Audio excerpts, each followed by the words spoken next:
Thịnh đi. Cuộc sống mới là thằng Thịnh nè.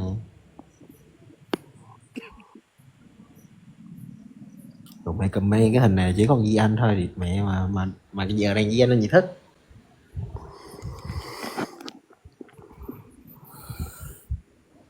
Không phải đá mà là anh không được lên á.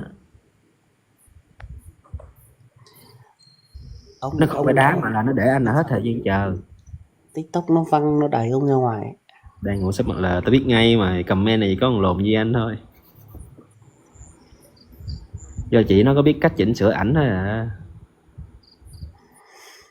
Lồn ngủ để Google hỏi đéo trả lời.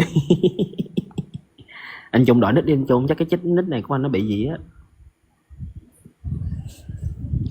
Chắc bị cảnh báo rồi, thấy của tôi vừa nãy có thông báo về cờ rồi.